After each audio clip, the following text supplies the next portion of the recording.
The situation in Iraq is unacceptable to the American people, and it is unacceptable to me. Our troops in Iraq have fought bravely. They have done everything we have asked them to do. Where mistakes have been made, the responsibility rests with me. Many are concerned that the Iraqis are becoming too dependent on the United States, and therefore our policy should focus on protecting Iraq's borders and hunting down al-Qaida.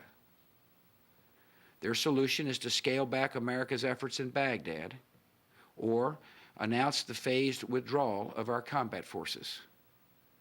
We carefully considered these proposals, and we concluded that to step back now would force a collapse of the Iraqi government, tear the country apart, and result in mass killings on an unimaginable scale.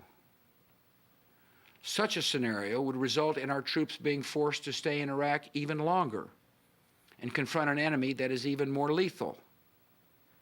If we increase our support at this crucial moment and help the Iraqis break the current cycle of violence, we can hasten the day our troops begin coming home. Our past efforts to secure Baghdad failed for two principal reasons.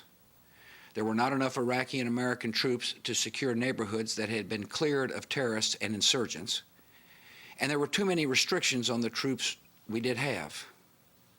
Our military commanders reviewed the new Iraqi plan to ensure that it addressed these mistakes. They report that it does. They also report that this plan can work. This is a strong commitment. But for it to succeed, our commanders say the Iraqis will need our help. So America will change our strategy to help the Iraqis carry out their campaign to put down sectarian violence and bring security to the people of Baghdad. This will require increasing American force levels. So I've committed more than 20,000 additional American troops to Iraq.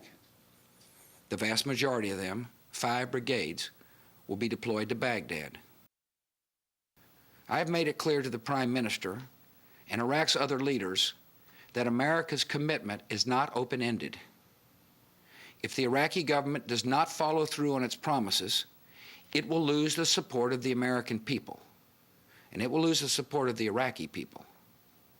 Now is the time to act.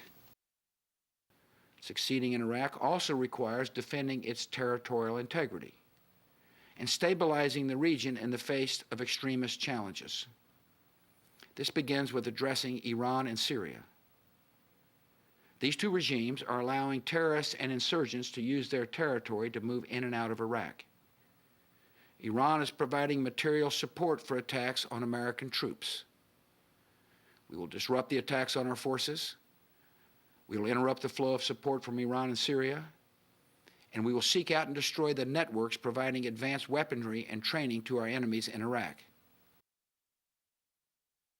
The challenge playing out across the broader Middle East is more than a military conflict. It is the decisive ideological struggle of our time. On one side are those who believe in freedom and moderation.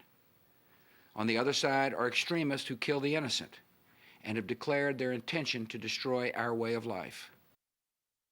The changes I've outlined tonight are aimed at ensuring the survival of a young democracy that is fighting for its life in a part of the world of enormous importance to American security.